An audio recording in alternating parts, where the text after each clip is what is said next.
쉬는 날 누워 SNS를 하다 보면 괜찮아 보이는 상품들이 눈길을 끌어 자연스럽게 클릭해 살펴보게 되는데요. 제 성격 탓일지도 모르지만 좋다는 이야기만 너무 많으면 오히려 거부감이 들기도 해서 더욱 꼼꼼하게 살펴보게 되더라고요. 학점은행제는 학위 취득을 위한 제도라 일반적인 공산품들과 비교하기는 어려움이 있지만 그럼에도 불구하고 학점은행제 단점에 대해서 솔직히 알려달라고 물어보시는 분들도 계시는데요. 좋은 제도인 것은 맞지만 아쉬운 점도 분명히 있으니까 이번 시간에는 학점은행제 단점에 대해 간단히 알아보도록 하겠습니다. 우선 본론으로 들어가기 전에 법적인 내용을 먼저 짚어드리려 하는데요.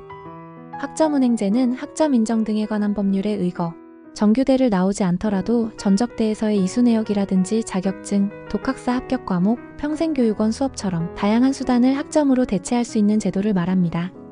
그리고 이것을 통해 정해진 요건을 갖추면 전문대학이나 4년제 대학을 나온 것과 법적으로 동등한 수준의 학위를 받게 되는데요.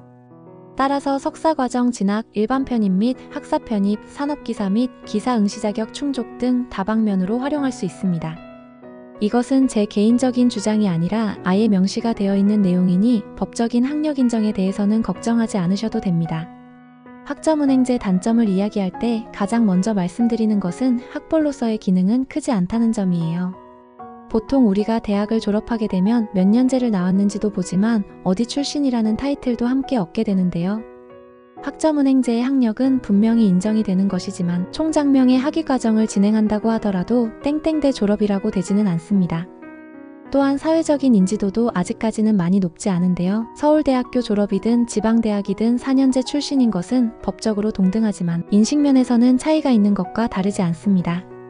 그래서 여기서 만족하지 않고 다른 곳에 편입을 한다거나 석사 과정을 밟는다든가 하는 식으로 추가적인 노력을 더하시기도 해요.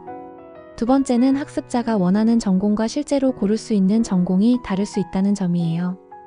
많은 학습자님들이 오해하시는 것 중 하나가 학점은행제에서 원하는 과목들을 모두 온라인으로 들을 수 있을 거라는 점인데요. 결론부터 말씀드리자면 아닙니다. 일반대에서는 들어가기가 어려워서 그렇지 일단 가면 내가 원했던 분야의 강의들을 들을 수 있는 것과는 다르게 여기서는 수요와 공급, 해당 학과 특성을 고려했을 때 실제로 운영을 하지 않는 전공도 많거든요.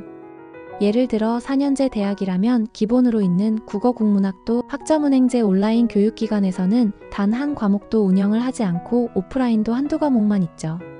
그나마 최근에는 공학계열 수업도 온라인에서 조금씩 운영이 되고 있지만 순수하게 수업만으로 하기는 어려운 실정인데요. 오프라인에서만 운영되는 전공은 거주 지역과 업무 등 개인 스케줄 문제로 다닐 수 없는 케이스도 많아 주의가 필요합니다. 끝으로 굳이 학점은행제 단점이라고 이야기하기 어렵지만 또 불편해 하시는 점이 규정상 학생이 해야 하는 행정 절차가 많다예요. 기본적으로 최종 학력이 무엇이고 학점은행제에서 어떤 학위와 전공을 하려고 하는지 무엇을 인정받을 것인지를 항목별로 직접 입력해 주셔야만 하기 때문인데요. 정규대였다면 종강 후 수료한 사항들이 자동으로 성적 증명서에 반영되지만 여기에서는 이 절차를 거쳐야만 반영됩니다. 이런 것이 있다는 사실을 알고 있으면 크게 어려워하실 것은 아니지만 할 수 있는 시즌도 마지노선도 정해져 있어 자칫 제때 편입을 하지 못한다거나 학위를 6개월 미뤄야 하는 상황이 생길 수도 있어 주의가 필요한 점 기억해 주시면 좋겠어요. 이런 학점은행제 단점들이 있더라도 매년 많은 학생분들이 이용을 하시는 데는 그걸 감안하고서라도 할 만한 장점이 있기 때문인데요. 공통적으로 꼽을 수 있는 건 정규대에서 하는 것과 동등한 결과를 가져오더라도 비용과 기간은 훨씬 더 절감이 된다는 것이에요. 그래서 사회복지사, 보육교사, 청소년 지도사 등 새로운 길로 가기 위한 각종 라이센스를 얻기도 하고 편입의 발판이 되기도 하는데요. 학습자님의 상황과 목표에 따라서 잘 맞고 아니고가 달라질 수 있으니 도전해보기 전에 잠시 멈추셔서 본인의 과정에 대해서 전문가와 충분히 상의하고 안전하게 이용해보시길 바랄게요.